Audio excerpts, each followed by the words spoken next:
नमस्कार। अमानत अमीन प्रशिक्षण केंद्र के इस नए चैनल अमीन course and all competitive exam में आपका पुनः स्वागत है। आज बंटवारा से रिलेटेड एक क्लास मैं ले रहा हूं। हमें आशा है कि आप इस क्लास को बहुत बारीकी से देखेंगे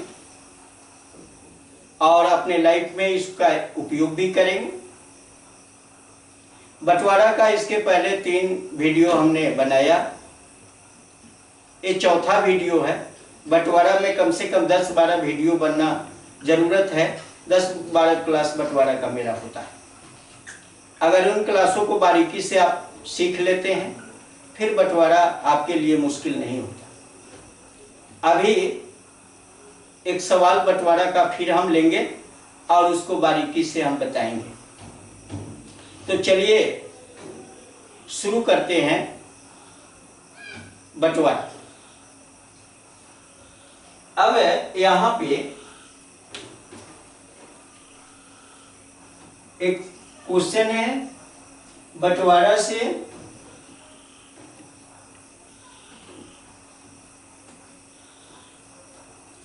बंटवारा को अंग्रेजी में पार्टीशन कहते हैं।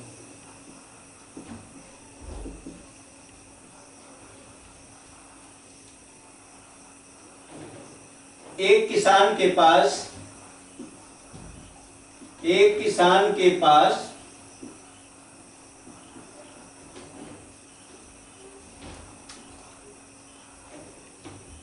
साढ़े चार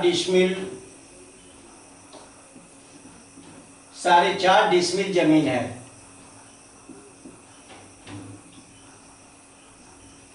वह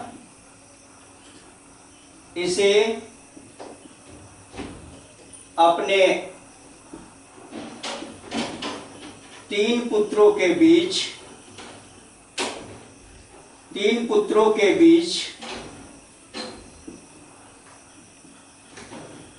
बराबर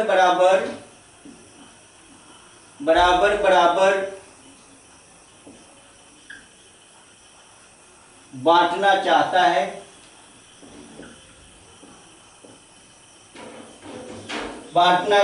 है।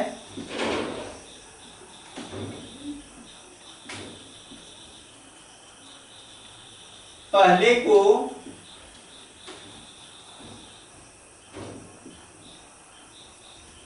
5 गज चौड़ाई, दूसरे को 6 गज चौड़ाई तथा तीसरे को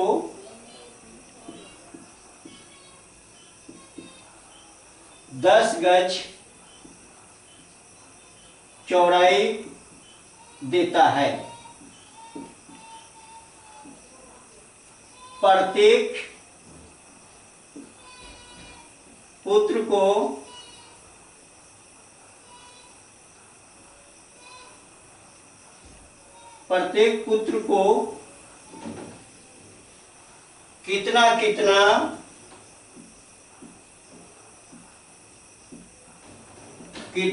कितना लंबाई देगा। इस सवाल को बारीकी से हमें देखना है। 4.5 डिसमिल जमीन है, 3 पुत्रों के बीच बराबर बांटना है। आप आराम से देख सकते हो, लेकिन यहां क्या है, जो यहां लंबाई का यूनिट जो है वह गज में दिया हुआ है।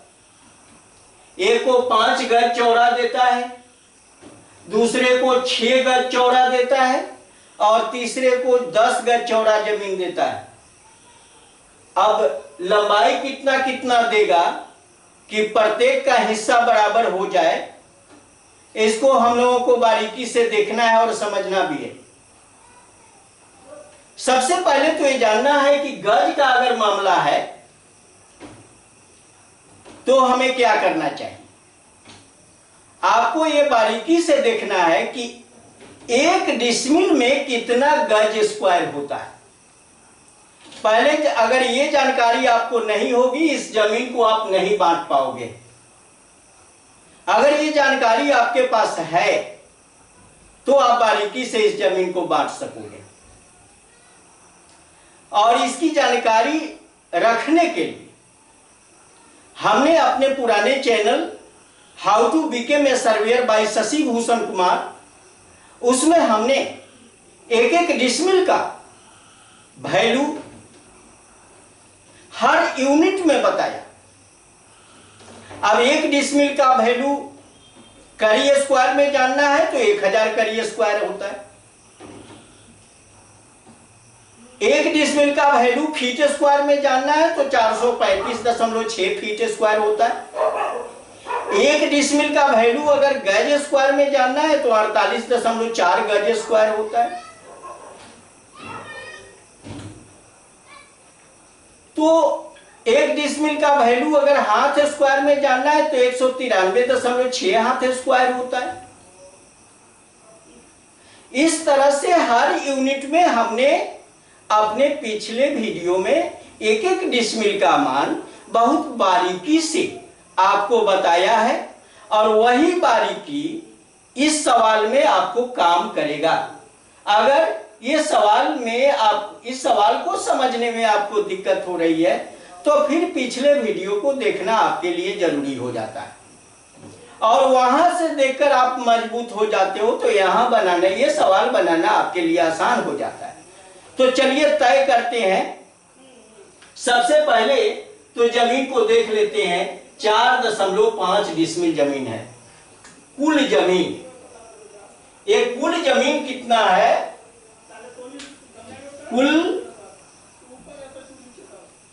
कुल जमीन है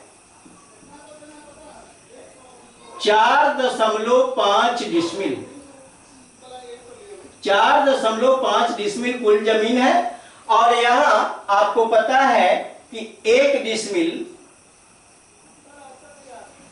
डिसमिल बराबर 48.4 वर्ग गज या गज स्क्वायर लिखो। आप लोग वर्ग गज को से परेशान हो जाते हो इसलिए गज स्क्वायर लिखो। चलो वर्ग गज लिखिए या गज स्क्वायर लिखिए, बात बराबर है। तो 1 डिसमिल का वैल्यू अगर पता है आप तो आप 4.5 डिसमिल का वैल्यू निकाल सकते हैं, कोई दिक्कत आपको नहीं होगी। 4.5 डिसमिल का वैल्यू आपके लिए निकालना है तो इसलिए आप क्या करिए कि 4.5 डिसमिल का वैल्यू आप निकाल लीजिए। 48.4 गुना 4.5। अब ये 48.4 गुना 4.5, अब ये क्या करना है कि इसी को गुना करना।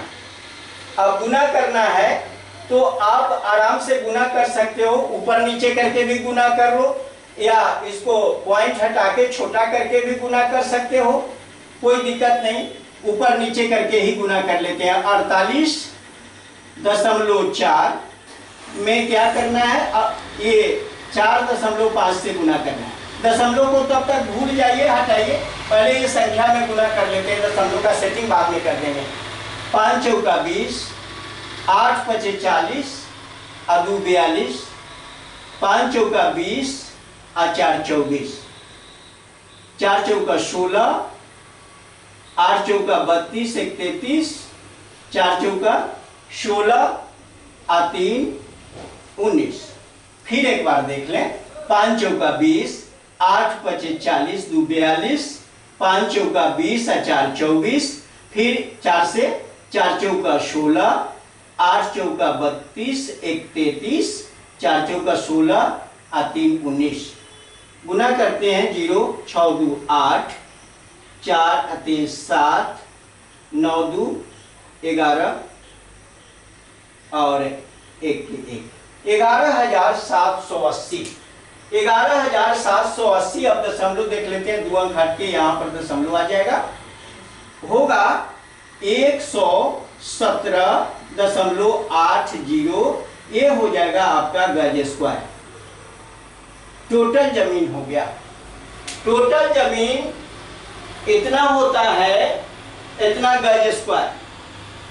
और आपको दिमाग से देखना चाहिए, फिर एक बार देख ले कहीं गलत ना हो जाए, गुना कारण की जमीन वाला मामला है, फिर दिक्कत नहीं तो हो रही है। 5 चौका 20, 2 कैरी 2 हुआ, 8 पचे 40 और 2 42, 4 5 चौका 20, 4 24, 4 चौका 16, 8 चौका 32, 1 33, 4 चौका 16, 3 19, 0 6 2 8, 4 3 7, 9 2 11, 9 2 11 और 11 का कैरी जो है सो 1 है, यहाँ गलत हो गया था। 9 2 11 और 11 का कैरी 1, 1 का 1 2, ये 217.80 गज स्क्वायर। इसलिए बार बार चेक करना पड़ता है। चेक अगर करते हैं तो आपको दिक्कत नहीं होती है, घबराना नहीं है। चाहे समस्याएं जितनी हो, घबराना नहीं है। अब तो कैलकुलेटर है, आप मोबाइल से टिप लेते हो, फिर भी वहां भूल हो सकती है। यहां अगर हो तो 1-2 बार चेक कर लेने में आपको दिक्कत नहीं होनी चाहिए। कोई दिक्कत नहीं, कोई परेशानी नहीं, चेक करना कोई दिक्कत नहीं होता। अब चलिए, ये आपका टोटल है 217.80 गज स्क्वायर। अब यहां पर लिख लेते हैं कि टोटल जमीन हुआ 217 अब प्रत्येक का हिस्सा,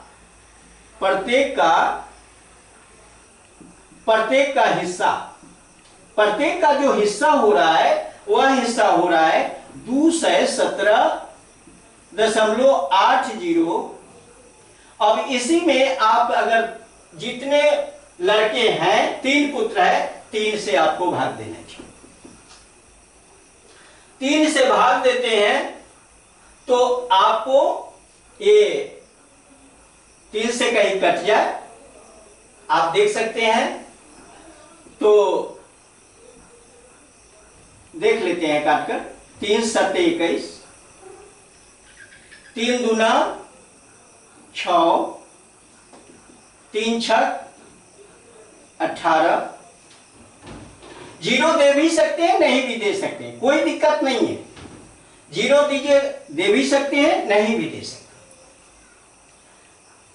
तो ये आपका आ गया 72.60। ये हो गया आपका गज स्क्वायर। ये रहा आपका गज स्क्वायर। अब एक आदमी को हिस्सा यही मिलेगा, इतना गज स्क्वायर मिलेगा। फिर एक बार चेक कर, 3 7 21, कारण कि इस सब में भूल हो जाएगी, सारा जमीन का मामला चौपट हो जाएगी, भूल नहीं होनी चाहिए। 3 7 21, 3 दूना 6, 1 हुआ, 3 6 18, बिल्कुल सही है। इसमें कहीं कोई दिक्कत नहीं, परेशानी नहीं। अब देखो कि सब का अलग अलग दिया हुआ है। यहां पर आपको 5 गज, पहले लड़के को दिया है 5 गज चौड़ा। अब 5 गज तो पहले की लंबाई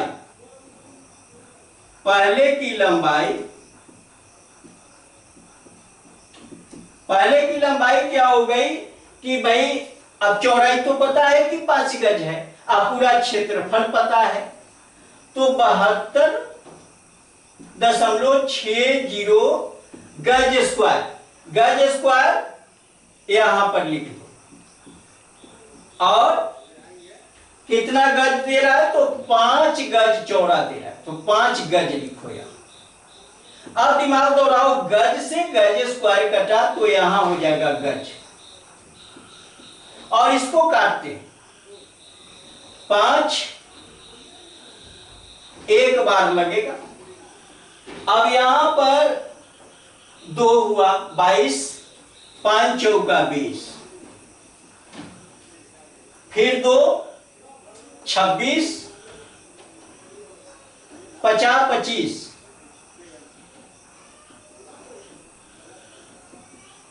50 25, फिर यहां 1 5 दूना 10, 14.52 गज हुआ, बराबर 14.52 गज। फिर एक बार देख लें, 5 एकाई 5, 2 22, 5 चौका 20, 2 26, 50 25, 1 10, 5 दूना 10, बिल्कुल सही है और दशमलव अपने जगह पर भी सही है। अब हम देख रहे हैं आगे कि दूसरे को कितना देगा। दूसरे का यहां लिखा हुआ है 6 गज। जमीन तो यही मिलेगा, जमीन तो सबको उतना ही मिलेगा, लेकिन दूसरे को जो लंबाई मिलेगा, दूसरे की लंबाई, अब ये निकालना है, वही फिर वही काम करना, 72.60 गज स्क्वायर, और इसमें भाग दे देना है 6 से। 6 से जब भाग देंगे तो 1 बार लगेगा, फिर 12 6 दूना 12, फिर 0.1, फिर 1 बार, 6 इकाई, फिर 0 लगा भी सकते हो, नहीं भी लगा सकते हो। अब एक गज जो लिखा हुआ है, इससे फिर 1 बार काट दो, यहां गज हो जाएगा, तो ये आपका हो जाएगा 12.10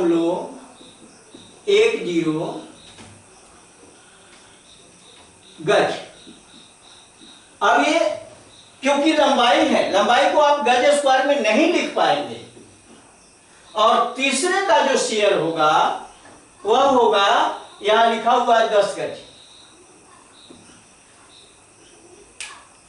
10 गज है, और 10 गज की बात है, 10 से भाग देना है।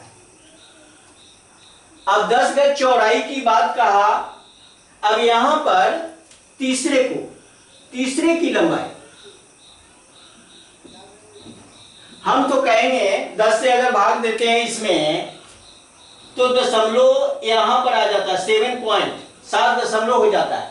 तो चौड़ाई हटाकर अगर यहां लंबाई दे दें तो ज्यादा अच्छा है, कारण कि लंबाई हमेशा बड़ा होता है, और रिजल्ट अगर छोटा हो जाए तो उसको चौड़ाई ही बोलना अच्छा लगता है। 10 गज लंबाई देता है तो यहां तीसरे की चौड़ाई निकाल दो, चौड़ाई ही निकालना है, कारण कि लंबाई हम नहीं बोल सकते। 10 गज है, इसका आएगा 7 दशमलव कुछ है। अब वही क्षेत्रफल है 72.60, ये है गज स्क्वायर। अब गज स्क्वायर है, अब इसमें हमको भाग देना है कितना से, 10 से। 10 से भाग देना बहुत आसान हो जाता है, ये हो गया आपका 7.26, ये गज हो गया। यहां भी काटना है, काट सकते हैं गज से, गज स्क्वायर कट गया गज बार में, और ये गज आंसर हो गया 7.26 गज। अब ये दिल्ली वालों के लिए ज्यादा इंपॉर्टेंट है, जो स्टूडेंट दिल्ली से हैं उनके लिए काफी इंपॉर्टेंट ये क्लास चल रहा है, क्योंकि दिल्ली में जमीन बिकता है, खरीदता है लोग, ये गज में ही, गज स्क्वायर में ही खरीदता है, वहां खास करके गज में जमीन की बिक्री होती है गज स्क्वायर में, इसलिए दिल्ली वालों के लिए ज्यादा इंपॉर्टेंट है। इधर तो फीट स्क्वायर में, करी स्क्वायर में फीता चलता है, चेन चलता है, दिल्ली में खास करके गज से ही काम लिया जाता है, तो ये दिल्ली वालों के लिए इंपॉर्टेंट है। लेकिन सही जानकारी रखने के लिए सबको हर एक एक अमीन को एक एक यूनिट का ज्ञान होना जरूरी हो जाता है। अगर एक एक यूनिट का ज्ञान नहीं होगा तो दिक्कत होगी यहाँ। अब कहिएगा कि ये तो सारा मामला सब में आप देख रहे हैं कि हर जगह कहीं ना कहीं पॉइंट में, मतलब दशमलव भिन्न में इसका ये चौड़ाई जो है, लंबाई, ये सब आ रहा है, उस कंडीशन में क्या करना चाहिए। आप अगर फीता चला रहे हो, ये गज का कोई भी यूनिट चला रहे हो तो क्या दोगे, तो यहाँ गज आपको मैं बारीकी से यहाँ दिखा दूं, ये वो तोड़ देते हैं इसको कि दिक्कत नहीं हो। चलो यहाँ लिखा हुआ है 12 ये दूसरे का हिस्सा जो है 12.101 गज है। अब लंबाई तो एक तो चौड़ाई तो आपने 6 गज दे दिया, लंबाई इतना देना, कितना दीजिएगा? अब इतना देना। अगर इस पॉइंट के बाद एक जीरो को आप छांट देते हैं तो बहुत बड़ी भूल हो जाती है, इसलिए छांटना नहीं है, इसको बारीकी से आपको लेना है। यहां पर ले लेते हैं 12 गज, आप आराम से ले लीजिए 12 गज, जो इसको लिख सकते हैं एक्सपेंडेड फॉर्म जिसको कहते हैं, विस्तार रूप में लिखना। थोड़ा सा इसको विस्तार रूप में हम लिख देते हैं 12 गज। 12 गज के बाद 0.101 गज हुआ। अब यहां लिखते हैं 12 गज, 12 गज। अब 12 गज में क्या करते हैं, फिर इसको चेंज करो 0.10। अब इसको कौन चीज में चेंज करोगे? अब गज है, एक गज में अब दिमाग दौड़ाना है आपको कि एक गज में कितने हाथ होते हैं। तो एक गज में 2 हाथ होते हैं। एक हाथ कितने इंच का होता है? तो एक हाथ 18 इंच का होता है। अगर ये इंच में डायरेक्ट ले जाना चाहते हो तो आपको 36 से गुना करना चाहिए। नहीं, अगर इसके बाद गज के बाद फीट में ले जाना चाहते हो तो एक गज को फीट में बदलने के लिए ये 3 फीट का एक गज होता है, कारण कि एक हाथ जो होता है वह 1.5 फीट होता है। तो 3 फीट का एक गज होता है, तो इसको फीट में बदलने के लिए 3 से गुना करना चाहिए। फीट में ही बदल देते हैं, गुना 3 फीट। अब देखो ये क्या हुआ कि 12 गज हो गया, ये 12 गज जो अभी 10 तिहाई 30, 10 तिहाई ये 30 बना। अब 30 बना तो आपको ये देखना है कि फीट में भी ये संभव नहीं है। यहां पर फिर वही मामला आ जाएगा, यहां दशमलव आ जाएगा, 0.30 आ जाएगा। इसलिए बंधु फीट में यहां बदलना उचित नहीं दिखता। इसलिए हम इसको के कारण कि 1 फीट भी नहीं हो रहा है इसका। जब 1 फीट नहीं हो तो इससे छोटा यूनिट ढूंढ लेना, कारण कि मैं यहां रख दिया इसलिए आपको जानकारी देने के लिए कि ताकि यहां कौन सी समस्या आएगी। तो समस्या तो आ रही है 0.30 फीट। अब इसको 0.30 फीट लिखोगे, फिर वही मामला आया। अब इसको कैसे दोगे, कितना दोगे, फिर मुश्किल हो जाएगा। तो इस फीट को क्या करेंगे कि हम इंच में बदल लेंगे। तो इंच कितना होता है, तो उस इंच में बदलने के लिए फीट में क्या करते हैं, 12 से गुना करते हैं, कारण कि 1 फीट बराबर 12 इंच होता है। 12 से डायरेक्ट गुना कर दो, 12 से गुना करोगे तो ये फीट न रह के इंच हो जाएगा। ये क्या होगा, इंच हो जाएगा। फीट को इंच में बदलने के लिए 12 से हम गुना करते हैं, तब ये फीट खत्म हो जाए, ये हट जाए। अब चलो इसको 12 तिहाई 36। अब यहां 12 गज और 12 तिहाई 36, 36 पर 1 जीरो, 36 पर 1 जीरो डाला हमने, और 1 जीरो डाला तो यहां पर दशमलव आ गया, यहां पर दशमलव आ गया तो ये हो गया आपका 1 इंच हो गया। फिर यहां मामला खड़ा हो गया। अब ये आपका 12 गज 3 इंच और उसके बाद 3 इंच के बाद इधर होता है 0.0601 इंच हुआ। इंच को आप क्या करो, सेमी में बदलो तो 2.